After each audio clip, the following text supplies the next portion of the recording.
Marks पे अपनी mastery करना चाहते हैं तो आपको आंसर राइटिंग प्रैक्टिस पर मास्टरी करनी ही होगी। पर सवाल है आंसर कैसे लिखे जाए, आंसर लिखने की बेस्ट प्रैक्टिस क्या होती है, कैसे बेस्ट आंसर डिलीवर किया जाए, सोचा कैसे जाए, मल्टी डायमेंशनल थिंकिंग कैसे की जाए। कई बार ये सवाल आपको बहुत उलझाते हैं।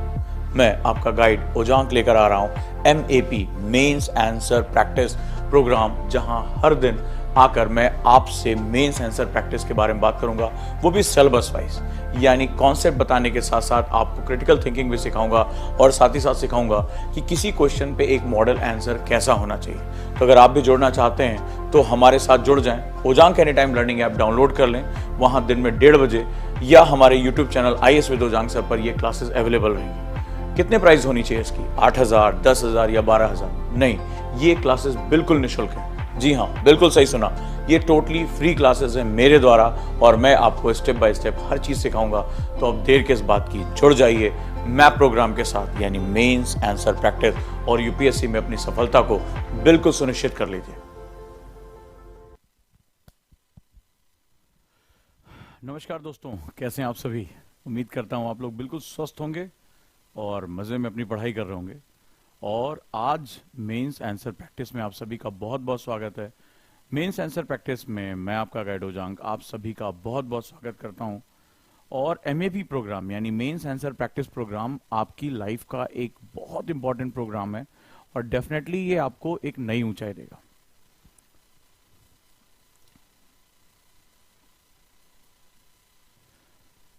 स्वागत है आप सभी का दोस्तों। क्या आप मेरी आवाज सुन पा रहे हैं? आप सभी कैसे हैं मुझे बताएं।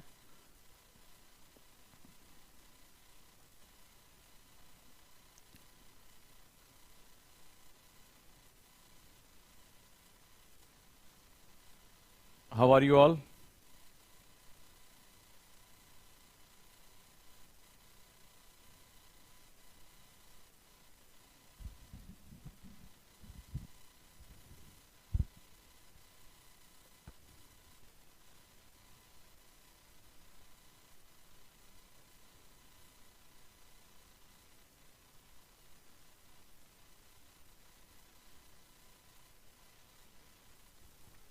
तो चलिए दोस्तों, हम लोग शुरुआत करते हैं अपनी क्लास की।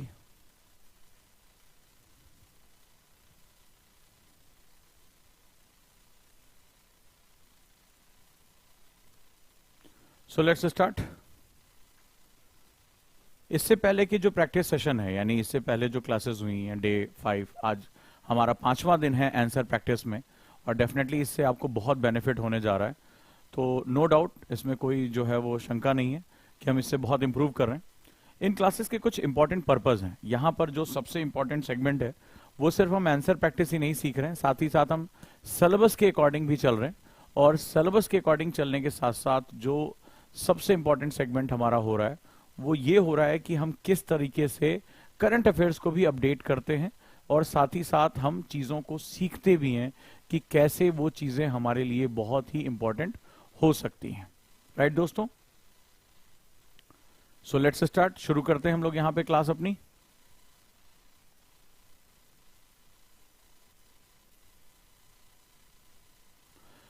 तो चलिए, रेडी हैं पेन और पेपर के साथ आज के नए डिबेट के लिए?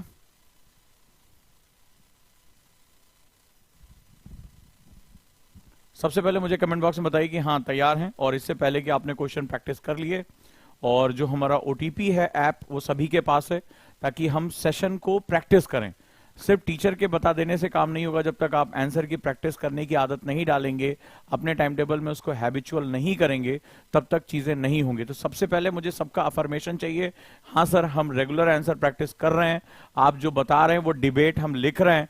कितने स्टूडेंट हैं जो लिख रहे हैं? और जो केवल यहां सुनने के लिए आए हैं वो किसी भी जो है वो सुन के यहां से चले जाएंगे, कहीं और बैठ के सुनेंगे, उनका कुछ नहीं होने जा रहा है। अगर आप लोग मेहनत कर रहे हैं तो प्लीज मुझे कमेंट बॉक्स में बताइए कि सर हम रेगुलर आंसर प्रैक्टिस कर रहे हैं और ओजांक टेस्ट प्रैक्टिस की ऐप पर जाकर टीचर असाइनमेंट में जाकर हम वहां आपके द्वारा दिए गए जो असाइनमेंट हैं, सभी टीचर के द्वारा दिए गए असाइनमेंट है, उस पर हम लगातार मेहनत कर रहे हैं। कितने लोगों ने देखा? अभी आज मैं चेक कर लूंगा कि कल से कुछ आंसर बढ़े कि नहीं बढ़े हैं। तो दो कैटेगरी तैयार होगी, एक ओजांकियंस की जो ब्रेव हैं, साहसी हैं, अपने टीचर पर विश्वास करते हैं और लगातार अपने टीचर के अकॉर्डिंग पढ़ाई करते हैं। एक फट्टुओं की श्रृंखला होगी यानी वो जो है डर के मारे, अरे पता नहीं हम अभी आंसर क्यों लिखे हैं, अभी तो हम बच्चे हैं, अभी तो ममाज बॉय हैं, तो उनका तो खैर कुछ होने जाने वाला नहीं है। वो वैकेशन पर आए, मैंने बताया कि 2 साल का आजकल एक चलन चला हुआ है आईएएस वैकेशन का हिसाब किताब, यानी कि वो आईएएस की तैयारी के नाम पे वैकेशन ले लेते हैं। राइट दोस्तों, तो चलिए हम लोग शुरुआत करते हैं। तो अब देखिए, जैसे सुमन पूछ रही है कि आपका असाइनमेंट कहाँ होता है, ओजांग टेस्ट प्रैक्टिस पर होता है, कई बार जो है बातचीत हो चुकी है। राइट, चलिए बताइए मुझे।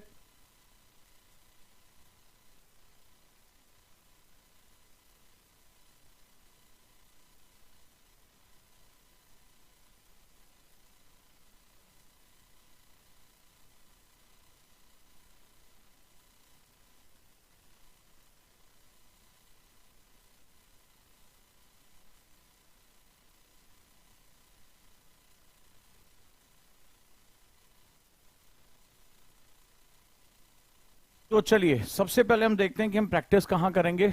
ओजांग टेस्ट प्रैक्टिस की ऐप के बारे में एक बार जान लेते हैं। आज हमारा बहुत इंपॉर्टेंट क्लास है और हमारी क्लास में बहुत सी नई नई चीजें हैं। तो ये रहा हमारा ओजांग टेस्ट प्रैक्टिस का हिसाब किताब। और ओजांग टेस्ट प्रैक्टिस पे जो है वो ढेर सारे क्वेश्चन की सीरीज है, जहां पर मेंस आंसर प्रैक्टिस जो है एमएपी, वहां पर हमने एक पूरा सेक्शन बना दिया है जहां पर आपका जीएस पेपर 1, 2, 3, 4 और एसए, इससे जुड़ी हुई सारी जो है क्वेश्चन इस पे अपलोड होते हैं। क्वेश्चन हिंदी और इंग्लिश दोनों में होते हैं और आप यहां इस क्वेश्चन पर क्लिक करके, जहां पे भी जो क्वेश्चन आपको करना है उस पर क्लिक करके आप यहां पर डायरेक्टली भी लिख सकते हैं या अपने मोबाइल से फोटो खींचकर अपलोड भी कर सकते हैं। जैसे ये हमारे स्टूडेंट हैं अमित, इन्होंने यहां पर अपने पेपर पे लिखा और मोबाइल से फोटो खींचकर अपलोड कर दिया है। राइट, ये बड़ा अच्छा लगा। तो इस क्वेश्चन को सिर्फ अभी एक ही बच्चे ने जो है वो क्या किया है, जो है लिखा है। तो ये बताता है कि आप बहुत सीरियस नहीं है। आपको लगता है कि कुछ कहानियां पढ़कर या कुछ जो है वो चीजें पढ़कर हम बहुत अच्छा कर लेंगे, यकीन मानिए आपका सिलेक्शन नहीं होगा। आप ज्यादा देर तक परेशान मत होइए, ठीक है। जो लोग एक शेड्यूल फॉलो नहीं कर सकते, जो न्यूज़पेपर नहीं पढ़ते हैं और जो आंसर प्रैक्टिस नहीं करते हैं, उनका सिलेक्शन नहीं होगा। आज आप मेरे से लिखवा लीजिए, कोई दिक्कत वाली बात, मैं रिटर्न देने को तैयार हूं, क्योंकि यूपीएससी सिलेक्शन के कुछ फंडामेंटल होते हैं, वो उनको फॉलो करता ही करता है। तो जो टॉपर्स फॉलो कर रहे हैं वो आप करिए। श्रुति शर्मा आंसर राइटिंग को अपना कोर एलिमेंट बताती हैं, मतलब उनका कहना रहा है कि आंसर राइटिंग मेरी लाइफ का कोर पार्ट रहा है, मेरी तैयारी का कोर पार्ट रहा है और ये सबसे जरूरी है, आंसर राइटिंग एंड रिवीजन। तो मैंने आपको पहली क्लास में बताया था कि आंसर राइटिंग का जो सबसे बड़ा फायदा होता है वो रिवीजन को स्ट्रांग करना होता है। तो कितने लोग यहां जाकर क्वेश्चंस लिख रहे हैं। अब आप कहेंगे साहब क्वेश्चन कहां मिलेगा, सब कुछ है। यहां तक कि जब आप प्रैक्टिस क्विज में जाते हैं तो ऑब्जेक्टिव क्वेश्चन, सभी एग्जाम के हिसाब से यहां पर आप डेली हम ऑब्जेक्टिव क्वेश्चन दे रहे हैं। आप धूम धड़ाके से ऑब्जेक्टिव क्वेश्चन करिए, सब्जेक्टिव करिए, लिखने की कोशिश करिए। जो लोग ऐप में नहीं लिख पा रहे हैं वो अपने पेपर पे लिखे। देखिए इस बच्चे ने क्या किया है, करके मोबाइल पे अपलोड कर दिया है। तो आपके पास ये ऐप होने चाहिए, लेकिन कई लोग डर के मारे जो हैं वो क्या कर रहे हैं, वो आंसर लिख ही नहीं रहे हैं। इसके बाद सारे टीचर्स के असाइनमेंट यहां पर पड़े हुए हैं। तो टीचर के असाइनमेंट में आप जाइए, किसी भी, चाहे नितिन सर की क्लास हो, अमित सर की, पीवी सर की, मेरी, एसके मिश्रा सर की क्लास, ऑप्शनल के असाइनमेंट, सारे टीचर के असाइनमेंट पड़े हुए हैं। और जाइए, मेरे असाइनमेंट है, जाइए और असाइनमेंट करना शुरू करिए। तो इससे वो टीचर क्या होगा, अपने असाइनमेंट को चेक भी करता है। जैसे यहां पर देखिए कि समिता मैम ने किस तरह से जो है वहां रिप्लाई किया है।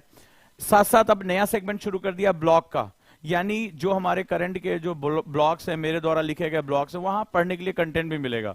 और जल्दी की सारा हम करंट अफेयर्स भी इस पर हम लेकर आ रहे हैं कि आप जो है करंट अफेयर्स भी यहां पढ़ना शुरू कर दें। तो ये सारी फैसिलिटी हमारी ओजांग टेस्ट प्रैक्टिस पे है। तो ये ऐप आपके पास होनी ही चाहिए एनी हाउ, और कोशिश करिए कि ज्यादा से ज्यादा प्रैक्टिस करिए, ठीक है। छोटे छोटे क्वेश्चन, बड़े बड़े क्वेश्चन, हर तरह के क्वेश्चन दिए हैं और ये मेरे द्वारा बनाया गया असाइनमेंट है, तो आप इसमें कोशिश करिए। अब जैसे यहां पर इस समय हम सोशल इशू कर रहे हैं, जीएस पेपर 1, और यहां समिता मैम की क्लास का असाइनमेंट है जो सोशल इश्यूज डील करती हैं।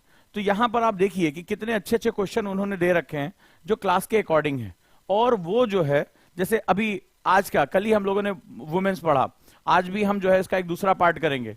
तो यहां क्वेश्चन दिया हुआ है कि भारतीय अर्थव्यवस्था के सामने आने वाली चुनौतियों का वर्णन करें और समझाएं कि महिलाओं की भूमिका इस अर्थव्यवस्था में कैसे योगदान दे सकती है। अब जो बात कहने जा रहा हूं, बड़ी इंपॉर्टेंट बात कहने जा रहा हूं। Describe the challenges face by the Indian economy and explain how the role of women can contribute to this economy. कल ही हम लोग इस पे बात कर रहे थे कि महिलाओं की जीडीपी में भूमिका बढ़नी चाहिए। कल की क्लास और मेरी सारी क्लास कॉन्टिन्यूएशन में अकॉर्डिंग टू द सिलेबस चल रही है, ठीक है। तो कितने लोगों ने इसका जो है जवाब दिया? इसमें जवाब दिया है आदित्य पटेल ने, प्लीज चेक माई आंसर, इन्होंने फ्लो चार्ट में लिखा है। दूसरा जवाब है हर्षित बर्नवाल ने, अच्छा लिखा है इन्होंने। तीसरा है निशु प्रिया, इरशद जहान, राइट, मोहित कनौजिया, एजे, इसके बाद सुरभि दुबे, निधि गिरी। केवल ये 6 बच्चों ने इस सवाल का जवाब दिया है। कल कम से कम 5,500 बच्चों ने ये क्लास देखी थी सिर्फ यूट्यूब पे, और लगभग जो है 3,000 बच्चों ने ऐप पे देखी थी। यानी 8,000 बच्चों ने ये क्लास देखी है टोटल, और 8,000 बच्चों में से सिर्फ 6 बच्चों ने इस सवाल का जवाब दिया। ये बहुत ही ज्यादा शर्म की बात है। 8,000 में 6 का परसेंटेज आया है, आप अंदाजा लगाइए, ठीक है। तो इतने बच्चों में से इतना टाइम ही नहीं किसी के पास, बहुत बिजी हैं बेचारे, ठीक है। इससे ज्यादा तो आप व्हाट्सएप पे लिख लेते हो, बुरा मत मानना, लेकिन इससे ज्यादा जो यहां आंसर 150 वर्ड का, इससे ज्यादा वर्ड्स तुम बाबू सोना को सिर्फ खाना खाने के लिए पूछने में बर्बाद कर देते हो, उसका मूड ठीक करने में बर्बाद कर देते हो, उसने सुबह जो है क्या खाया क्या पहना ये पूछने में बर्बाद कर देते हो। बुरा मत मानना, इससे ज्यादा वर्ड्स आप व्हाट्सएप पे और इंस्टा पे और जो है वो फेसबुक पे बर्बाद कर देते हो। यहां 150 वर्ड मांग रहा है, हाँ या ना? अगर मेरी बात से इत्तेफाक है तो मुझे बताना। लेकिन ये 150 वर्ड तुम्हारी जिंदगी बना देगा और वो सब बिगाड़ देगा। तो तुम्हें खुद सोचना है कि तुम्हें क्या करना है। रेडी हो? तो जस्ट ये क्वेश्चन आज सभी लोग करिए, आज फिर मैं पढ़ाऊंगा इसके बारे में। तो ये क्वेश्चन मुझे कल जो है, अगर मैं इस प्रोग्राम को आगे कंटिन्यू करूं या ना करूं, ये बड़ा जरूरी होता है, ठीक है। मैं मान लो मेहनत किए जा रहा हूं, पूरा गला फाड़ देता हूं अपना, जो है वो मेहनत, बड़ी से बड़ी अच्छी चीज लेकर आता हूं, लेकिन अगर आप पढ़ना ही नहीं चाहते तो मुझे लगेगा कि मैं शायद गैर सीरियस लोगों को पढ़ा रहा हूं। इस जो आप मेंस आंसर प्रैक्टिस की फीस 40,000 50,000 होती, मैं फ्री ऑफ कॉस्ट क्यों दे रहा हूं? मुझे ये है कि भाई ज्यादा से ज्यादा बच्चे इसमें बेनिफिटेड हों। प्री में हमने अच्छा किया, अब मेंस में भी हमारा अच्छा हो जाए। बट वो जो एक सेगमेंट है वो बहुत ही पुअर है, बहुत ही बुरा जो है इसमें हालत है। तो इस कंडीशन में भारत, अब यहां पर हम जो है देखना इसको शुरू करें कि हम कैसे कर सकते हैं, ठीक है। ऐप को यूज करने का कोई चार्ज नहीं है, फ्री ऑफ कॉस्ट है, ये सब कुछ फ्री है, ये बच्चे यहां पे दे रहे हैं। लेकिन अब सोचिए 8,000 बच्चों को कल मैंने पढ़ाया और उसमें से 6 बच्चों ने आंसर लिखा, तो ये रेशियो आपको शर्म आना चाहिए कि ये रेशियो ठीक नहीं है। क्लियर है? चलिए, अब एक सज्जन ज्ञान दे रहे हैं कि सर कंटिन्यू करिए। क्या फायदा कंटिन्यूएशन का? मैं तो पढ़ाता चला जाऊंगा, लेकिन मुझे कैसे पता चलेगा मेरा स्टूडेंट पढ़ाई कर रहा है? नहीं कर रहा है ना वो।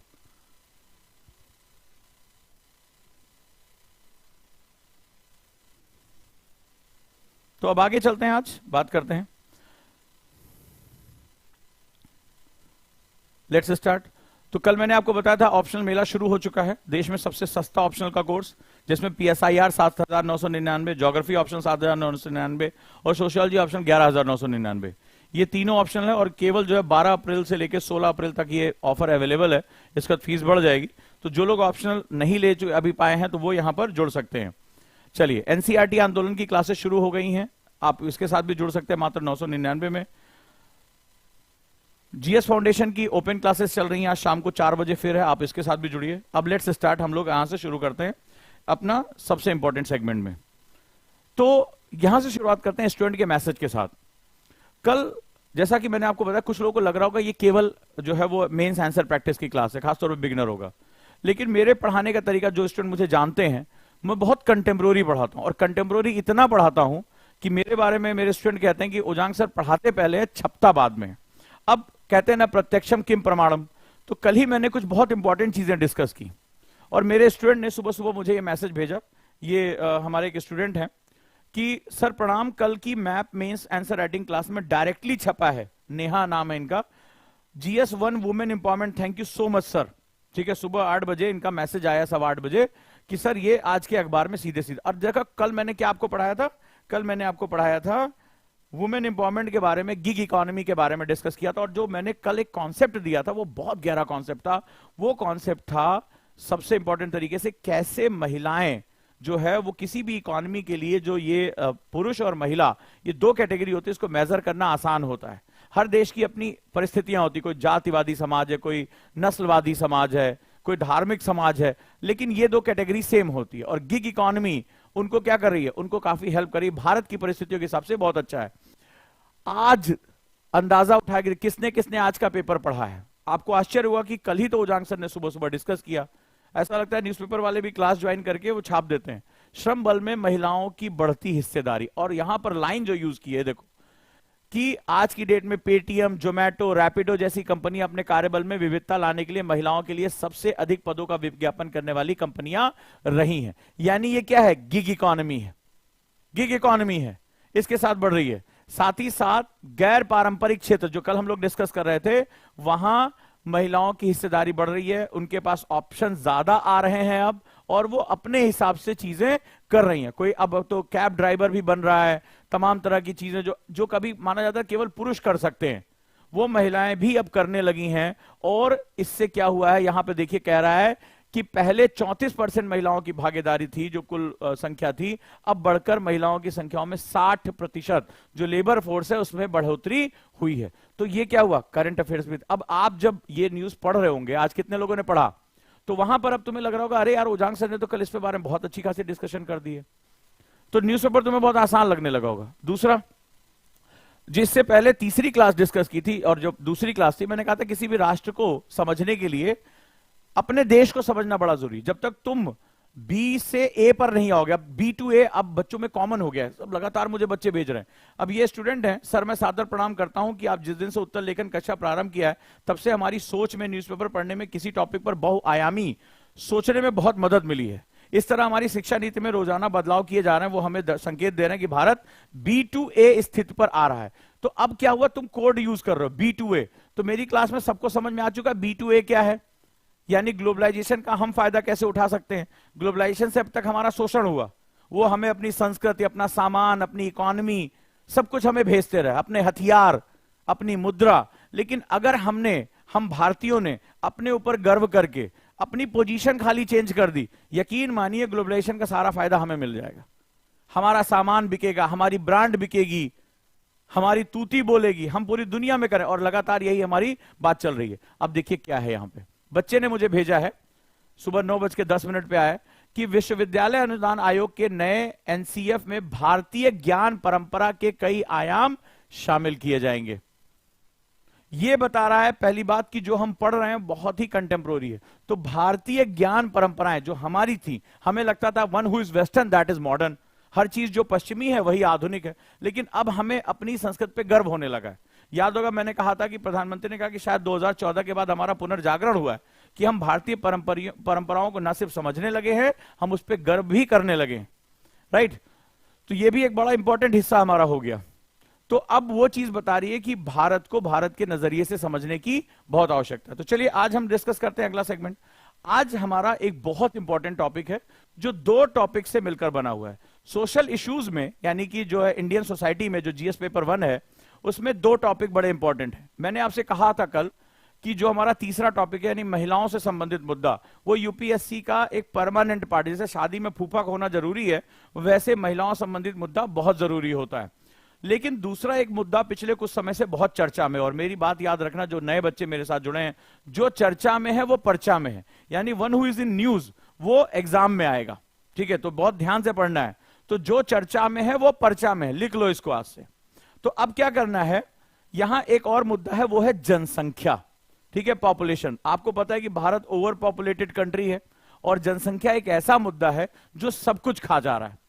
लेकिन अब यहां पर जो यूपीएससी ने क्वेश्चन पूछा है जीएस पेपर 1 में, वो बड़ा डीप क्वेश्चन पूछा है। इस पर मुझे आपसे आयाम चाहिए। क्वेश्चन पूछा है कि महिला सशक्तिकरण, हमने पहले बात की वाई महिला, कितने लोग मुझे जवाब देंगे। कल मैंने सिखाया था कि यूपीएससी बार बार महिला की बात क्यों कर रहा है, यस या नो, बताइए। फिर सशक्तिकरण किसे कहते हैं, कल मैंने आपको यह भी बताया था, एम्पावरमेंट, नॉट पावरमेंट, एम्पावरमेंट, यानी उसका जागरूक होना जरूरी है, ठीक है। और तीसरा, जनसंख्या समृद्धि को नियंत्रित करने की कुंजी है, की है, क्या मान रहा, की है, ये कोर है। Empowering women is the key to control population growth, discuss. ये यूपीएससी मेंस का क्वेश्चन है और बहुत प्यारा क्वेश्चन है। तो दो टॉपिक को इसने जोड़ा है। कौन कौन सा टॉपिक उसने जोड़ा है? Women empowerment and population and related issues. ये दोनों हमारे इंडियन सोसाइटी का पार्ट है, सिलेबस का पार्ट है। तो दोनों को जोड़कर एक बहुत अच्छा क्वेश्चन बना दिया। अब मैं आप लोगों से पूछना चाहता हूं, मेरे जो भी स्टूडेंट आज 5वीं क्लास तक पहुंचे हैं, वो इस क्वेश्चन को अटेम्प्ट कैसे करेंगे? ये यूपीएससी का क्वेश्चन है, आ चुका है। इस क्वेश्चन को अटेम्प्ट कैसे करेंगे? क्या सोच लेकर आएंगे? और ये क्वेश्चन क्या कहना चाहता है? इसकी जो सबसे इंपॉर्टेंट है वो कह रहा है कुंजी। दूसरा, जनसंख्या समृद्धि, यानी जनसंख्या को जो बढ़ रही है उसको नियंत्रित करने, कंट्रोल करने का वो कुंजी किसके पास है? Women empowerment. वुमेन नहीं कह रहा है, वुमेन एम्पावरमेंट कह रहा है। दोनों में अंतर है। महिला जनसंख्या समृद्धि को नियंत्रित करने की कुंजी हो सकती है, ये एक अलग क्वेश्चन हुआ, बड़े ध्यान से समझना। Women can be the key to control the population growth, एक अलग बात हो गई। दूसरा कह रहा है, ये वुमेन को टारगेट नहीं कर रहा है, कह रहा है महिला सशक्तिकरण। इट्स पूरी कम्युनिटी के बारे में बात कर रहा है, पूरे समुदाय के बारे में बात कर रहा है। बड़े गहरे शब्द है इसमें कि वुमेन एम्पावरमेंट जनसंख्या वृद्धि को नियंत्रित करने की कुंजी है। मेरे कितने स्टूडेंट हैं जो इसके बारे में बात कर सकते? फिर एक किसी ने ज्ञान बघारा है कि एजुकेटेड वुमेन, एजुकेटेड, कल हम लोग इस पे बारे में बात कर रहे थे। एजुकेटेड वुमेन रहेगी तो वो फैमिली प्लानिंग कर लेगी। बहुत से घर में महिलाएं हैं, पढ़ी लिखी हैं, कोई काम नहीं कर रही हैं।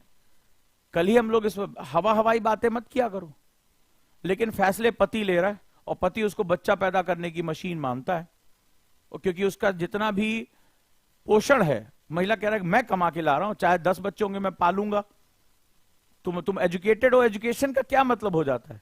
बीए हो, एमए हो, बीएड हो, लेकिन बच्चा पैदा करने का जो है वो सास ससुर तय कर रहे हैं, पति तय कर रहा है। उस औरत से थोड़े ना पूछा जा रहा है। आप में से मुझे बताइए किसके घरों के आसपास किसी घर में 4 लड़कियां हैं और लड़के की चाहत में 5वें बच्चे की तैयारी चल रही है, 6ठे बच्चे की तैयारी चल रही है? क्या आपने नहीं देखा सुना? यह एडवर्टीजमेंट बेटी बचाओ बेटी पढ़ाओ का नहीं कभी देखा है? किस दुनिया में जी रहे हो? आईएएस की तैयारी किताबों से नहीं होती है। आईएएस की तैयारी खुले दिमाग और खुली आंखों से होती है। जो स्टूडेंट अपने समाज को नहीं पढ़ सकता वो कोई किताब नहीं पढ़ सकता। लिख लो इसको, लिख लो ये कोट वाक्य। जो स्टूडेंट अपने समाज को नहीं पढ़ सकता, अपने सराउंडिंग को नहीं पढ़ सकता, वो किसी किताब को भी नहीं पढ़ सकता। ये गारंटीड है, क्योंकि यूपीएससी का क्वेश्चन प्रैक्टिकल आता है। कोई बहुत ज्यादा इसके लिए नॉलेज लेने की जरूरत नहीं है। तुम में से कितने लोग, मुझे कमेंट करके बताओ, कितने लोगों ने देखा होगा कि केवल लड़कियां हैं, वंश का नाम कैसे चलेगा, पिता की चिता को अग्नि कौन देगा, इसके लिए लाइन लगा दी जाती है। और इसका धर्म से कोई संबंध नहीं है, सभी धर्मों में है। ये सामाजिक इनपुट है। किसने किसने देखा है? तो क्या उस महिला के पास चॉइस है? सही सोच सब। ये क्लास सिर्फ आपको क्वेश्चन रटाने का नाम नहीं है, ये क्लास आपकी सोच डेवलप करने का नाम है। उजांग आईएएस एकेडमी में सोच ही डेवलप की जाती है, इसीलिए हम गैर पारंपरिक तरीकों की तरफ बढ़ते हैं। तो मुझे बताओ सशक्तिकरण शब्द का मतलब क्या है? अब जो बात कहने जा रहा हूं यूपीएससी का सबसे फेवरेट क्वेश्चन है, कई बार आया हुआ है। ये जो सशक्तिकरण है, ध्यान से शब्दों को समझो। आपने कहा, फॉर एग्जाम्पल मैंने लिया कि लड़की को पढ़ा दो, लड़की को पढ़ा दो, पढ़ा दिया। तो क्या हुआ? लड़की पढ़ गई। बोला अब इसकी शादी कर दो, क्योंकि लड़के वालों की डिमांड है कि लड़की कम से कम ग्रेजुएट होनी चाहिए। आपके घर में जब शादी का रिश्ता आया होगा तो आजकल लोग दिखाने के लिए, लड़की अनपढ़ नहीं है, लड़की ग्रेजुएट होनी चाहिए। भैया चाहे वो बीए हो, बीएड हो, कोई मतलब नहीं। हाँ या ना? अगर मैं सही हूं तो मुझे बताते जाना। ये हमारे आसपास होता है। लड़की बीए होनी चाहिए, लड़की एमए होनी चाहिए, चाहे वो भले चाहे वो गृह विज्ञान से पढ़ ले, होम साइंस बोलते हैं। यस या नो? अब लड़की की शादी हो गई। शादी के बाद बोला पति ने कि भाई तुम्हारा काम है बच्चे संभालो, घर संभालो, माता पिता की सेवा करो, तुम क्यों कमाओगी? मैं कमा रहा हूं ना, अच्छा कमा रहा हूं, बाप दादाओं का दिया हुआ काफी हमारे पास जमीन है, फलानी जगह से किराया आता है, 20 दुकानें वहां पे पड़ी हुई हैं, खेती आती है, तुम बच्चे पालो, घर भरा होना चाहिए। अब लड़कियां पैदा हुई ठीक है, तो हमारा समाज पैट्रियार्कियल समाज है फॉर एग्जाम्पल। अब 1 2 3 सास बोली वंश कैसे चलेगा? तो क्या हुआ, बच्चा पैदा करने की मशीन बनती चली जा रही है। तो क्या उसके शिक्षित हो जाने से, होना जरूरी है, क्या उसके निर्णय लेने की क्षमता आ गई? सशक्तिकरण शब्द का मतलब समझो। सशक्तिकरण यानी एम्पावरमेंट जो होता है, एम्पावरमेंट, बहुत इंपॉर्टेंट बात बता रहा हूं, समाज विज्ञान की किताबों में भी नहीं मिलेगा, नहीं मिलेगा जो कॉन्सेप्ट यहां बता दे रहा हूं। Empowerment is all about the power to take decisions, the power to take decisions, निर्णय लेने की क्षमता, निर्णय लेने की क्षमता, the power to take decision. बड़ा गहरा कॉन्सेप्ट है, लिख लेना, आंसर में डाल देना मेंस में। एग्जामिनर भी ना कहेगा हाँ लड़का पढ़ कर आया, सोच कर आया है, खुश हो जाएगा। जो जो बातें मैं यहां तुम्हें बता रहा हूं किताबों में तुम्हें जल्दी नहीं मिलने वाली। तो निर्णय लेने की क्षमता, ठीक है। अब निर्णय लेने की क्षमता कैसे होगी? ये क्यों बच्चे पैदा कर रही है पढ़ी लिखी होने के बाद? इसको पता है मेरा शरीर खराब हो जाएगा, सब कुछ है, because she doesn't have any power. उसको पता है कि मुझे अपना और अपने बच्चों का पेट पालने के लिए इस व्यक्ति पर डिपेंडेंट होना पड़ेगा, ठीक है, पड़ेगा। निर्णय लेने की क्षमता आती है किसी भी चीज में। हम 3 तरह से समावेशन करते हैं। हमारा मकसद क्या है? समावेशन, इंक्लूजन। समावेशन यानी इंक्लूजन, बड़े ध्यान से सुनना। तो इंक्लूजन, हमने जब संविधान बनाया तो हम सबको साथ लेके चलने की बात करते हैं, ठीक है। हम डीपीएसपी में कहते हैं कि हम लोक कल्याणकारी राज्य बनेंगे। हमारा समावेशन करना है। वो जो बाहर रह गए, चाहे वो जाति प्रथा की वजह से, लैंगिक भेदभाव की वजह से, किसी भी क्षेत्रवाद की वजह से, उनको वापस लेकर आना, उनको सबको साथ लेकर चलना। तो जो हम सबके विकास की, सबके साथ की बात करते हैं, वो यहीं से आता है, समावेशन। तो जो सामाजिक समावेशन होता है वो हमारा मकसद है, लक्ष्य है कि भाई कोई जातिगत भेदभाव ना हो। सामाजिक समावेशन यानी कि सोशल इंक्लूजन, सोशल इंक्लूजन हमारा मकसद है, हमारे संविधान का प्राण है। समानता लेकर आना, समता लेकर आना। लेकिन ये सामाजिक समावेशन मिलेगा कैसे? क्या इस लड़की को इसको निर्णय लेने की क्षमता मिल गई? तुम बताओ। तुम्हारे घर में होगा, तुम्हारे दीदी भैया को, दीदी विदी ऐसी होंगी जिनको तुम जानते होंगे, जो पढ़ी लिखी थी, जो आगे तैयारी करना चाहती थी, लेकिन तुमने देखा होगा जबरदस्ती शादी कर दी गई। और शादी के बाद पिता ने क्या बोला? भाई पति पढ़ाएगा तो पढ़ लेना, परीक्षा दिलाएगा तो दे देना। और पति कह रहा है कि भाई हमारे यहाँ परिवार में कोई बाहर नहीं। अगर मैं सही हूं तो मुझे कमेंट करके बताओ, यस तो लिखी दो कम से कम कि हाँ सर ऐसा हुआ है, ठीक है। अब तुम एक आईएएस ऑफिसर, तुम्हारे लिए भी जरूरी है। तुम चाहते हो कि लड़की को निर्णय लेने की क्षमता, अपने दम पर निर्णय ले कि मुझे क्या करना है, क्या नहीं करना है। लेकिन सामाजिक समावेशन को प्राप्त करने के लिए तुम्हें जो दूसरी सबसे बड़ी जरूरत होती है उसको बोलते हैं वित्तीय समावेशन। वित्तीय समावेशन, जितना पढ़ाया सब इसी के अंदर आ जाएगा, यानी financial inclusion. This is known as FIs, financial inclusion. बिना इसके कैसे काम चलेगा? वो अपने पति की मार भी सह रही है, गालियां भी सह रही है, बच्चे भी पैदा करी, क्यों? Because she doesn't have any financial inclusion. उसके पास कोई वित्तीय समावेशन नहीं, क्योंकि निर्णय लेने के लिए जो सबसे बड़ी चीज जरूरत होती है वो फाइनेंस होती है।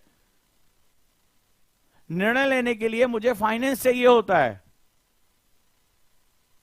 जब तुम्हारे पास ये आ जाता है ना, तो तुम सोशल एक्सेप्टेंस के लिए ज्यादा वेट नहीं करते हो।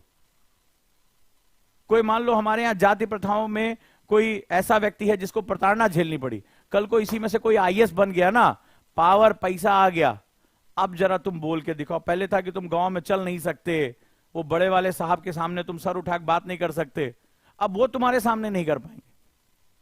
साथ में चलते हैं, मान लो आईपीएस वाईपीएस बन गए, ठीक है, और कल जैसे मूंछो ताव दे के हमारे सामने कैसे खड़ा हो रहा है, फलाना है। अब जब तुम्हारे सामने से उठा के बात करेंगे, पीछे से एसएचओ ऐसा ही बैठा हमारे पट्टे से 2 मारेगा, नीचे कर, आवाज नीचे, साहब के सामने ऐसे बात कर रहा है, ठीक है। तुम साहब हो गए, तुम्हारी पद प्रतिष्ठा तुम्हारे निर्णय लेने की क्षमता को मजबूत कर देती है। तो जब तक उसको वित्तीय समावेशन नहीं दोगे तब तक काम नहीं। अब भारतीय समाज बहुत कॉम्प्लेक्स है, कल मैंने बताया था इससे पहले क्लास में कि समाज एक लेयर नहीं है। तो इसके लिए तुम्हें तीसरी चीज की जरूरत पड़ेगी, जिसके बारे में बात हो रही है। और वित्तीय समावेशन पाने के लिए तुम्हें डिजिटल समावेशन करना पड़ेगा। एक नया चीज बता रहा हूं, डिजिटल समावेशन। ये जो गिग इकोनॉमी थी वो क्या था? अमेजन क्या कह रहा है? ऑनलाइन, बोले वर्क फ्रॉम होम करिए, ऑनलाइन करिए, हमारे लिए कॉपी राइटिंग करिए। तो महिला कह रही है कि भाई मुझे वित्त चाहिए, लेकिन मेरा परिवार मुझे कह रहा घर के अंदर रह के जो करना करो, पूरा फुल टाइम है, ठीक है, कभी छाछ भी कभी दही थी, यानी सास भी कभी बहू थी, ये सीरियल देखो। तो बोला नहीं सीरियल देखना, मुझे अपना काम करना है। तो ऑनलाइन काम कर रहे हैं, डिजिटल काम कर रहे हैं, फाइनेंशियल ट्रांजेक्शन, बैंक नहीं निकल सकते थे, लेकिन अब बैंक मेरे मोबाइल में है, मेरा जो जनधन में खाता खुला हुआ है, मेरे पास आधार नंबर है, मेरी अपनी यूनिक आइडेंटिटी है, मैं यूपीआई से ट्रांजेक्शन कर सकती हूं, मेरा सैलरी डायरेक्टली आ रहा है, मुझे कोई बैंक जाने की जरूरत नहीं, मैं डिजिटल काम कर रही हूं। कोई भी चीज हुआ, फोन किया, पार्सल घर से डिलीवर हो गया, मैं सिलाई ही कर रही हूं, आराम से जो है वो ऑनलाइन बुक किया, पार्सल चला गया। आप नहीं जानते कि कुरियर वाले घर आकर जो है पैकिंग करके लेके जाते हैं? बिल्कुल होता है। आज की डेट में हर चीज जो है वो आपके घर से उठाई जा रही है और दी जा रही है। सो इसने क्या किया? डिजिटल समावेशन, यानी जो महिलाएं डिजिटली, मान लो कोई महिला है, मधुबनी पेंटिंग बहुत फेमस होती है, तो पहले था कि भैया बीच में कोई सरकारी अधिकारी होगा, बेचेंगे। अरे महिला ने पेंटिंग बनाई, खटाक से अपने इंस्टाग्राम बनाया, पेज अपलोड किया, फॉलोअर बढ़ गए, रातों रात पेंटिंग वायरल हो गई, ऑर्डर्स आ रहे हैं, यूपीआई नंबर दिया, क्यूआर कोड दिया, पैसा बैंक के अंदर ट्रांसफर, डिलीवरी घर पर, हां या ना, और उसको बीच में बहुत बड़ी सप्लाई चेन की जरूरत नहीं है। तो उससे पास क्या आ जाएगा? उसके पास आ जाएगा वित्तीय समावेशन। अब समाज को देखो क्या कह रहा है। तो ये है तुम्हारा वर्ड महिला सशक्तिकरण। It is all. तुम लग रहा होगा कि वो जिम में ले जाके महिला से कहेंगे हाँ चलो डोले शोले बनाओ, ये सशक्तिकरण कर देंगे, या उसको पॉलिटिकल पावर दे देंगे। क्या फायदा उस पावर का जब उसको एक्सरसाइज ही नहीं कर पाएगी? एग्जाम्पल देता हूं तुम्हें, छोटा सा एग्जाम्पल दूं। हमारे यहां कई सीटें महिलाओं के लिए आर्टिकल 243D में प्रधान के लिए, प्रधान पद के लिए महिलाओं के लिए आरक्षित। वो पंचायत आप लोगों ने वेब सीरीज देखी होगी, पंचायत वेब सीरीज देखी ना, फर्स्ट पार्ट, वो भारत की सच्ची कहानी है। अब वो महिला घूंघट में है, अब सीट हो गई आरक्षित, पावर दे दिया। संविधान क्या देता है? पावर देता है। इंपावरमेंट नहीं दे रहा है, पावर दे रहा है कि सीट अब पुरुष नहीं लड़ सकता, महिला ही लड़ेगी। अब उनके प्रधानपति एक पोस्ट हो गया, प्रधानपति। अब महिला घूंघट में है, घर के अंदर है, इलेक्शन जीत गई है, उसके नाम से शासन कौन चला रहा है? उसका पति चला रहा है, वही काम हो रहा है। तो एक्चुअल जो चेंज होता है वो पावर से नहीं होता, इम्पावर से होता है। तो पंचायत अगर तुमने देखी होगी, that is a best example for women empowerment. तो अचानक से इंपावर मतलब होता है मेरे अंदर की शक्ति जाग गई। जैसे हनुमान जी की शक्ति जाग गई तो वो 7 समुद्र लांग गए, कई योजन समुद्र लांग गए। तो उसमें जब शक्ति जागृत होती, जब आपने पंचायत सीरियल देखा होगा तो उसमें उस महिला को लगता है अरे हम भी तो यार पावरफुल हैं, ये पुरुष ही राष्ट्रगान क्यों, ये झंडा यही क्यों फहरा सकता, हम भी तो फहराएं, प्रधान तो हम हैं, हम क्यों नहीं नेतृत्व करें। तो जब अपने अस्तित्व की जब जागरूकता आती है, जब अपने जो सेल्फ बीइंग का रियलाइजेशन होता है, तो इंपावरमेंट होती है। तो ये जो concept is not giving how much power you are giving in the help of constitution. तुम सीटें आरक्षित कर दो तो उसके नाम पर सत्ता कोई और चला रहा है। प्रधानपति का पोस्ट होगा, पोस्टर देखो कैसे होते थे, छोटा सा उनकी फोटो जिसको लड़ रहा है, और बड़े से पत्नी श्री मुन्नी लाल, और मुन्नी लाल बंदूक टांगे, मूछों ताव दिए, प्रधान जो है इतना बड़ा फोटो, प्रधानपति। एक नए का पोस्ट आ गया, संविधान वाले खुद ही सोच रहे होंगे अरे यार ये तो पोस्ट हम निकाले ही नहीं थे। So because that's not empowerment. वो महिला मान के चली, मेंटली वो अपने फ्रेम के अंदर है, वो मेंटली उसको फ्रीज कर दिया गया कि मेरा घर ये 4 दीवारी के अंदर है, मेरी दुनिया 4 दीवारी, उसके बाहर मेरी दुनिया नहीं, मैं सुरक्षित नहीं हूं, मेरा पति ही जो है उस परमेश्वर वही सब कुछ देखेगा। सो ये क्या हुआ? सशक्त नहीं हुई है, उसके पास शक्ति दे दी गई है, सशक्त नहीं हुई। सशक्त तब होगी जब उसको अपनी पावर को रियलाइजेशन होगा। और इसका सबसे बड़ा तरीका होता है फाइनेंशियल इंक्लूजन। समझे? अब फाइनेंशियल इंक्लूजन जब हो जाएगा, यानी पति भी 20,000 रुपए कमा रहा है, पत्नी भी 20,000 रुपए कमा रही है। अब जरा गेम देखो, ये क्वेश्चन का आंसर क्या होगा? चाइल्ड बेयरिंग कैपेसिटी किसके पास है? जननी के पास है, महिला के पास है, इसीलिए उसको देवी तुल्य कहा जाता है, जीवन देने का अधिकार है, मां है वो।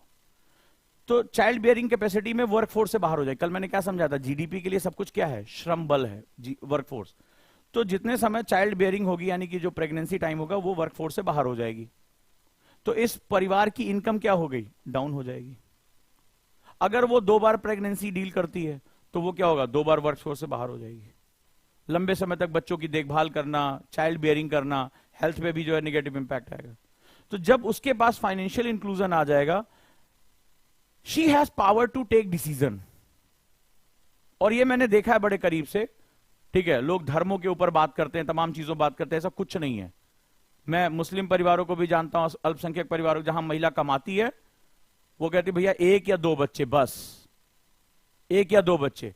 ये बहुत इंपॉर्टेंट सेगमेंट है, क्योंकि कुंजी शब्द का मतलब है TFR, टोटल फर्टिलिटी रेशियो। और भारत की जनसंख्या को स्थिर करने के लिए 2.1 हमारा लक्ष्य है। और जहां पर महिलाएं शिक्षित हैं, सशक्त हैं, काम में बिजी हैं, वो महिलाएं TFR को आसानी से मेंटेन कर ले जा रही हैं। और जहां महिला के पास फाइनेंशियल इंक्लूजन यानी वित्तीय समावेशन नहीं है, वहां पर वो कभी भी TFR मेंटेन यानी टोटल फर्टिलिटी रेशियो, महिला अपने प्रजनन काल में कितने बच्चों को जन्म दे रही है। तो भारत के, ये क्वेश्चन आया हुआ है प्रीलिम्स में, भारत के जनसंख्या नियंत्रण में जो TFR होना चाहिए, जो टोटल फर्टिलिटी रेशियो होना चाहिए, वो 2.1 होना चाहिए, तभी भारत की जनसंख्या स्थिर रह पाएगी। ठीक है, क्लियर हुआ, बात समझ में आई? सो ये जो सशक्तिकरण शब्द है, हम लोग बड़े हल्के में ले लेते हैं। आज क्लियर हुआ, सशक्तिकरण का मतलब होता है निर्णय लेने की क्षमता, और निर्णय लेने की क्षमता में स्व जागरूक होना जरूरी है। जब उनके पति मुन्नी लाल जो हैं वही निर्णय लेंगे तो वो सशक्तिकरण नहीं है। तो संविधान ने 243D में पावर तो दे दी कि महिला के लिए सीट आरक्षित है, लेकिन मजा तो कोई और ही उठा रहा है उसका। तो वो महिला जो है वो प्रधान नहीं है, प्रधान पति कोई अलग है। क्लियर है? TFR मतलब टोटल फर्टिलिटी रेशियो, कुल प्रजनन दर। समझे बाबू? तो अब क्या होगा, जब महिला भी वित्तीय निर्णय लेना शुरू कर देगी और उसको लगेगा उसको लेबर फोर्स में बने रहना है, जीडीपी में कंट्रीब्यूशन करते रहना है, तो परिवार का आकार अपने आप छोटा हो जाएगा। और इसका मतलब क्या होता जानते हो?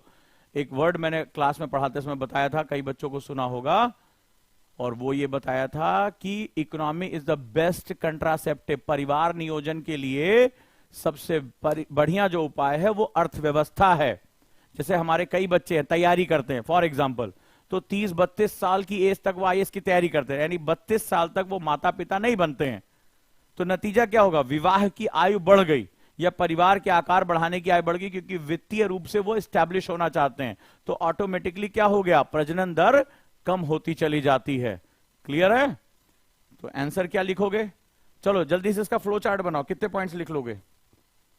तो आंसर दिखाऊं, जल्दी बताओ, मजा आ रहा है?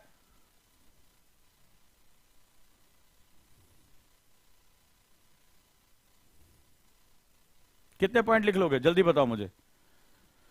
Write down the critical thinking. चलिए क्रिटिकल थिंकिंग शुरू करते हैं सीटी, और बताइए मुझे इस पर आप क्या क्या पॉइंट लिख सकते हैं मुझे। चलिए जल्दी, कम ऑन, बहुत अपने दिमाग को बचा के रखो कि खर्च ना हो जाए।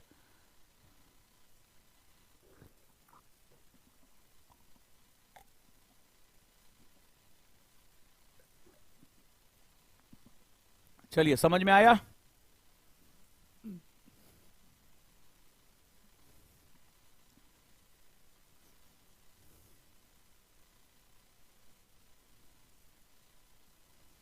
जल्दी मुझे बताइए, सब लोग कमेंट करके बताइए, नंबर 1 पे क्या पॉइंट हो रहा है, नंबर 2 पे, नंबर 3 पे, नंबर 4, नंबर 5 और नंबर 6।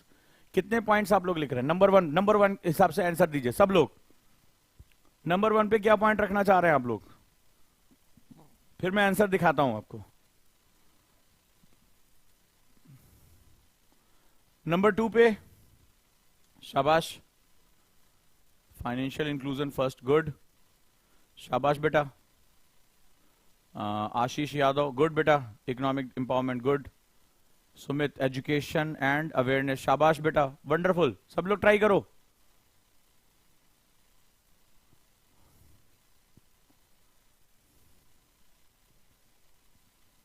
कीर्ति ने लिखा empowerment, good. Education, finance, good good, शाबाश।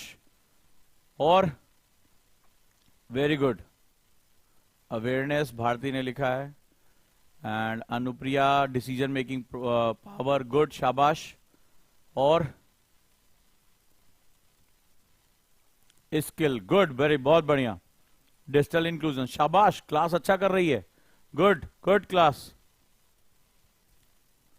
Very good, wonderful.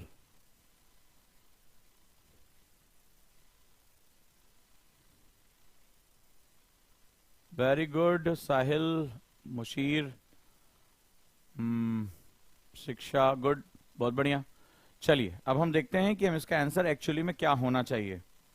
तो इसका आंसर होना चाहिए कि what do you mean by महिला सशक्तिकरण, ठीक है। तो इसमें महिला सशक्तिकरण से तात्पर्य महिलाओं की सामाजिक, सोशल, इकोनॉमिकल यानी आर्थिक और राजनीतिक यानी जो है पॉलिटिकल शक्ति को बढ़ाने की प्रक्रिया से है, ठीक है। तो पॉलिटिक्स पावर देता है और इकोनॉमी उस पावर को एक्सरसाइज करने का तरीका देता है। तो महिला सशक्तिकरण क्या, what is the meaning of women empowerment, यानी कि उनकी जो social, economical and political power को बढ़ाना।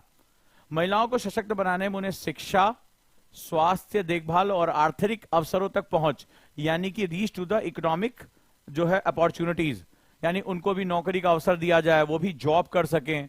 सिर्फ लैंगिक भेदभाव यानी कि जेंडर इनइक्वलिटी की वजह से उनसे उनके मौके ना छीने जाएं। लड़की है तो खेलने नहीं जाएगी, ठीक है, शादी ब्याह कर दो, ये नहीं होना चाहिए। Health and education basic primary segment है। वुमेन हाइजीन का हमें बहुत ध्यान, बहुत टैबूज है हमारी सोसाइटी में, ठीक है। तो बहुत टैबूज की वजह से हमारी महिलाओं को जो है अनहाइजीनिक कंडीशन का शिकार होना पड़ता है।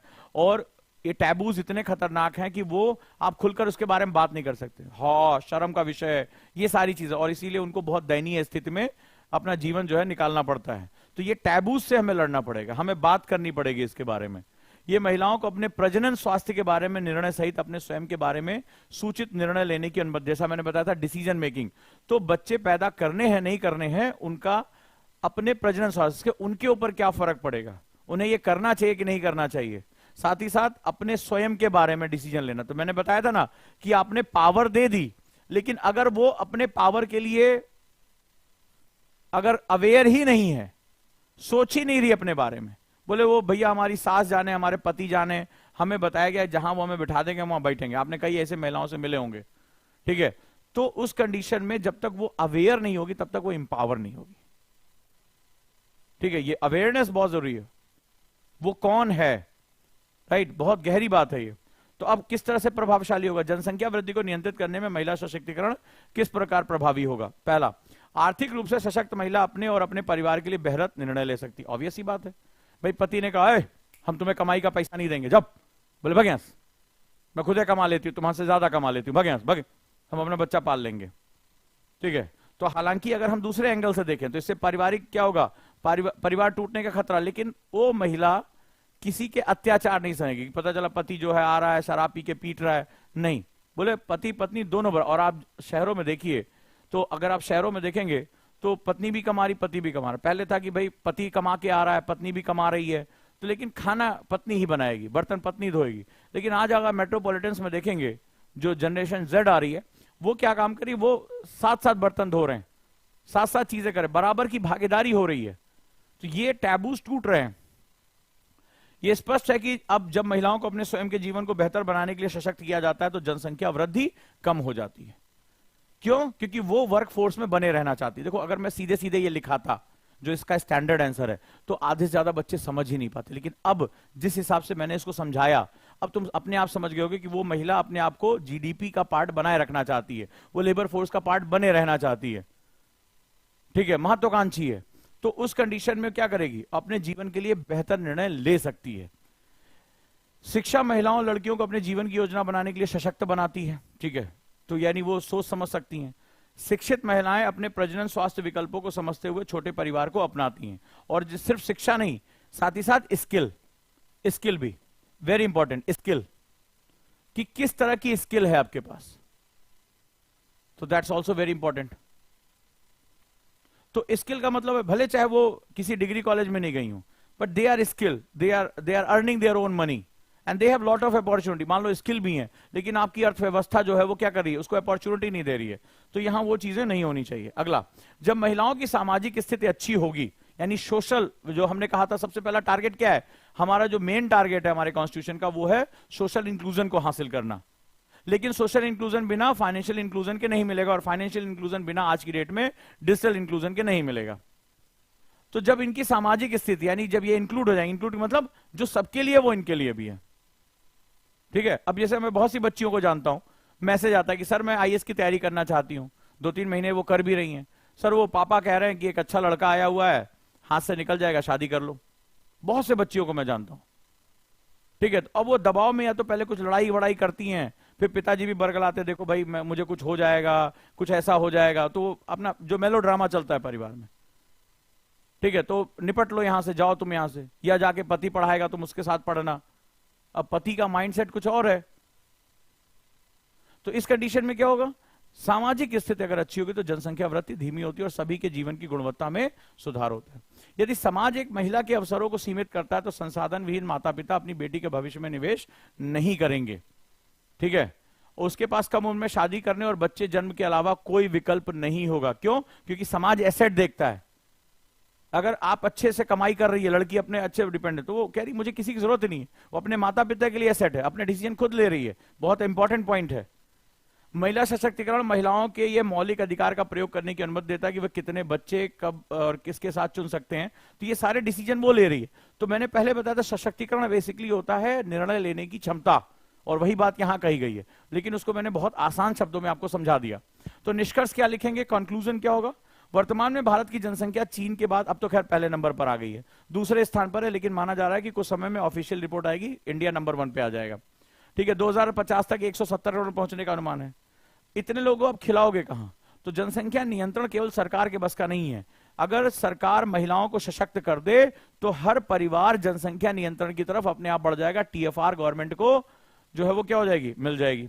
तो जनसंख्या वृद्धि दर को नियंत्रित करने के लिए महिला सशक्तिकरण में प्रजनन, स्वास्थ्य अधिकार, शिक्षा और गुणवत्तापूर्ण परिवार नियोजन सेवाओं तक पहुंच अनिवार्य है। जैसे बहुत सी चीजें हैं हमारे यहाँ जो परिवार नियोजन के तरीके हैं उनमें भी लेके बहुत टैबू है, ठीक है। पुरुष ही केवल जो है उसको यूज करता है, या पुरुष ही केवल जो है वो उसको समझता है। महिलाओं को इनसे दूर रखा जाता है, ये शर्म का विषय होती है। आबादी 170 करोड़ पहुंच रही है और हर घर में शर्म जो है वो गले तक डूबी हुई है। तो आंख बंद करके हम जनसंख्या बढ़ा रहे हैं, ठीक है, ये हमारी स्थिति हो गई है। जनसंख्या पूरी दुनिया को दिख रही है हमारी, ठीक है, लेकिन उसके विषय में बात करने को हम तैयार नहीं है, ये हमारी सबसे बड़ी समस्या है। तो हम लोग जो हैं वो पिजन इफेक्ट के साथ हैं। कबूतर, जब बिल्ली आती है तो कबूतर आंख बंद कर लेता है। तो हमारी तरफ मुसीबत आ रही, जनसंख्या बढ़ती जा रही, संसाधन खत्म होते जा रहे हैं, कहां से मकान दोगे? मकान दे दोगे तो खेत कहां चले जाएंगे, और खेत नहीं होंगे तो अन्न कहां से दोगे? अन्न नहीं दोगे तो सब भुखमरी का शिकार हो जाएंगे, फिर हंगर इंडेक्स में हम नीचे बैठे होंगे। तो मुसीबत तो बहुत ज्यादा है। गाड़ी खरीद लोगे, सड़क कहां से लेकर आओगे? सड़क बनाने के लिए खेत का अधिग्रहण करोगे, फिर खेत मारे जाएंगे। जंगल काटोगे तो जानवर कहां चले जाएंगे, फिर जानवरों के संरक्षण के लिए एक योजना चलाओगे। तो बहुत मुश्किल है, ये जो पॉपुलेशन है वो हमारी बहुत सी समस्याओं का जड़ है। तो ये इसका आंसर रहा। कितने लोग अब इसको लिख सकते हैं कॉन्फिडेंटली? राइट। तो अब क्या करना है, जो लोग जुड़ना चाहते हो आईएएस एकेडमी के साथ जुड़ जाओ, बढ़िया से मजे से पढ़ाई करो। और संकल्प जो कॉन्सेप्टर बैच है बहुत ही इंपॉर्टेंट बैच है, 5,000 रुपए महीने में चल रहा है अभी। तो 2 साल की पढ़ाई होगी जो अंडर ग्रेजुएट स्टूडेंट है उनके लिए, राइट। और 1 साल की फीस में ये आप इसके साथ जुड़ सकते हैं, एनसीईआरटी के साथ जुड़ सकते हैं। और गुरुकुल बैच मैंने आपको बताया भी कि 10 मई से शुरू हो रहा है नोएडा में, और देश का सबसे यूनिक बैच है जहां टीचिंग, मेंटरशिप, लाइब्रेरी और एक बहुत सख्त डिसिप्लिन आपके साथ यहां जुड़ने जा रहा है, राइट। तो आप लोग गुरुकुल के साथ भी जुड़ सकते हैं, साफ सुथरी जगह पे, और बहुत ही डेडिकेटेड और बहुत डेलिकेट प्रोग्राम है जो वाकई में आपकी पर्सनालिटी डेवलपमेंट के लिए बहुत बहुत ज्यादा इंपॉर्टेंट है, राइट दोस्तों। तो आज भी मैं 10 बच्चों की काउंसलिंग करने जा रहा हूं। अगर आप भी मेरे साथ जुड़ना चाहते हैं गुरुकुल प्रोग्राम में तो आप भी उस काउंसलिंग का हिस्सा बन सकते हैं। तो पहले काउंसलर के साथ आपकी काउंसलिंग होगी, उसके बाद मैं आपकी काउंसलिंग करूंगा। और जितने भी बच्चे जुड़े हैं वो ध्यान रखें कि 4 दिन और बचे हुए हैं, right. There are 4 more days to take admission in optional at this fees 7,999। और ऑफिशियली ये देश के सबसे सस्ता जो है वो सेगमेंट है, जिसमें सुमित सर, अभी आपने देखा कल शाम को 4 बजे क्लास हुई है, आज शाम को 4 बजे फिर इसी यूट्यूब चैनल पे सुमित सर की पॉलिटी की क्लास है। That is very important. Right और दूसरा जो सेगमेंट है ज्योग्राफी ऑप्शनल पीवी सर, आप जानते हैं मैपिंग गुरु के नाम से जाने जाते हैं। सोशियोलॉजी ऑप्शनल अंकुर सर के साथ चल रहा है, तो 5 डेज का आपका टाइम है। हिंदी ऑप्शनल का भी बैच है, रिकॉर्डेड क्लासेस हैं, सेमी लाइव है, तो हिंदी ऑप्शनल की भी क्लासेस उपलब्ध है, आप लोग उसके साथ भी जुड़ सकते हैं। राइट एसके मिश्रा सर जो निबंध की पुस्तक के लेखक हैं, बीबीसी में पत्रकार रहे हैं, उनके साथ आप जो है जुड़कर ये क्लास कर सकते हैं। मजा आया? मुझे बताइए फीडबैक कैसा रहा, जो हम लोग क्लासेस कर रहे हैं वो कैसी आपको लगी? चैनल को आप सब्सक्राइब करेंगे तभी मजा आएगा। और जो मैं करंट के कॉन्सेप्ट डेवलप कर रहा हूं वो कितने कॉन्सेप्ट डेवलप हो रहे हैं, लेकिन अगर आप प्रैक्टिस नहीं करेंगे तो मेरी सारी मेहनत बेकार हो जाएगी। और आपको जाना है ओजांग टेस्ट प्रैक्टिस पे, जैसे इन बच्चों ने लिखा। अब यही क्वेश्चन आज आपको करना है, भारतीय अर्थव्यवस्था के सामने आने वाली चुनौतियों का वर्णन करें, समझाएं कि महिलाओं की भूमिका इस अर्थव्यवस्था में कैसे योगदान दे सकती है। यह क्वेश्चन आज आपको करना है, सिर्फ 6 बच्चों ने दिया है और इस क्लास को लगभग 9 से 10,000 बच्चे 24 घंटे के अंदर देख लेंगे, लेकिन उसमें से 6 आंसर अब मैं नहीं चाहता हूं। समिता मैम क्लास असाइनमेंट में आप जाएंगे, ओजांग टेस्ट प्रैक्टिस पे आपको लिखना है। कोशिश करिए, कल मैं इसको कम से कम 100 के ऊपर देखना चाहता हूं, यह आपकी जिम्मेदारी, नहीं तो मैं ये बैच बंद कर दूंगा, क्योंकि फायदा कुछ नहीं है कि मैं बहुत क्वालिटी के साथ पढ़ा रहा हूं। मैं चाहता तो वो आंसर आपके सामने यस नो बोल के निकल जाता, ऐसे ही होता है, लेकिन इतनी डेप्थ में चीजें डिस्कस हो रही हैं कि आपको मजा आ रहा होगा। और मैं चाहता हूं कि आप लोग धीरे धीरे इसके साथ जुड़ें, राइट, और अच्छे से पढ़ाई करें। रेडी? तो आंसर लिखिए, और ये सब कुछ फ्री ऑफ कॉस्ट है, इसका कोई पेमेंट नहीं करनी है। आप सशक्त बने और आगे बढ़ें। क्लियर है दोस्तों? तो चलिए, हफ्ते में 4 दिन हमारी ये क्लास है। कल मैं स्ट्रैटेजी क्लास के साथ आऊंगा, जो नए बच्चे हैं कैसे आईएएस की तैयारी करें। तो मंडे टू थर्सडे हमारी ये क्लासें रहा करेंगी 4 दिन। अब आपको क्या काम करना है, इसकी प्रैक्टिस करनी है। मैंने जितने भी कॉन्सेप्ट पढ़ाए, कौन कौन से कॉन्सेप्ट बताए मुझे समझाओ। हमने देश काल का कॉन्सेप्ट समझा, राष्ट्रवाद का कॉन्सेप्ट समझा, हमने जो है समझा कि हमारे देश की डाइवर्सिटी क्या है, हमारे देश की विविधता क्या है, और किस तरह से वेस्टर्न सिविलाइजेशन ने हमारे ऊपर एक तरह से वैचारिक आक्रमण किया और हम जो है अपनी परंपराओं, अपनी चीजों को भूल गए। वैश्वीकरण को हमने समझा, हमने भारत की पोजीशन को समझा, भारत की ताकत को समझा। वैश्वीकरण निगेटिव नहीं है, सवाल यह कि कौन किस पोजीशन पर हमने समझा। महिलाओं की भूमिका को समझा, जीडीपी कंट्रीब्यूशन को समझा, लैंगिक समानता को समझा और गिग इकोनॉमी को समझा। आज हमने जो है एक और नई चीज समझी कि पॉपुलेशन और महिलाओं का क्या संबंध है। हमने इतने कॉन्सेप्ट पढ़े। अब आपको क्या करना है, ज्यादा से ज्यादा क्वेश्चन ओटीपी में ढूंढकर आपको अटेम्प्ट करने हैं।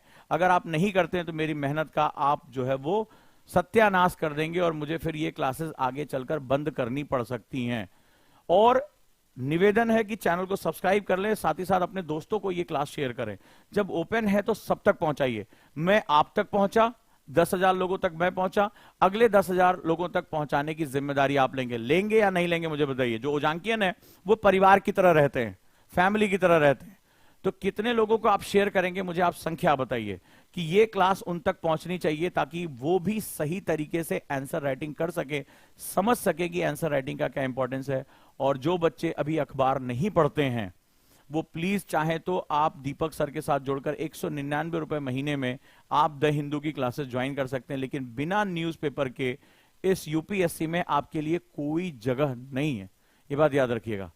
क्लियर है दोस्तों? तो शेयर करेंगे इस क्लास को ज्यादा से ज्यादा, राइट, और ओटीपी पे जाके ज्यादा से ज्यादा क्वेश्चन करेंगे। तो जुड़ जाइए। अब ऑप्शनल के लिए अब 4 दिन और बचे हुए हैं, तो इसका हिस्सा बनिए 16 तारीख तक। और कितने लोगों ने पीवी सर की डेमो क्लास ऑप्शनल की देख ली? आज फिर पीवी सर की क्लास हुई है इसी ऐप पे, प्लीज देखिए। और शाम को 4 बजे मिलता हूं। शाम को 4 बजे जो है वो सर आ रहे हैं पॉलिटी के बिल्कुल नए टॉपिक्स लेकर, इस साल के ब्रेन स्टॉर्मिंग टॉपिक्स जो आपको बहुत परेशान, चाहे वो राइट टू प्राइवेसी हो, एनजेएसी हो, जिस पर आप सोचते हैं कि सुप्रीम कोर्ट क्या सोच रहा है। तो शाम को 4 बजे मिलते हैं और फिर शाम को 6 बजे मिलते हैं ऑब्जेक्टिव क्वेश्चन की सीरीज में। यानी हम ऑब्जेक्टिव क्वेश्चन की तरफ बढ़ेंगे और प्रीलिम्स के क्वेश्चन कैसे किए जाते हैं, क्या क्या क्वेश्चन आ रहे हैं। शाम को 6 बजे सभी लोग मिलते हैं, right. Thank you so much.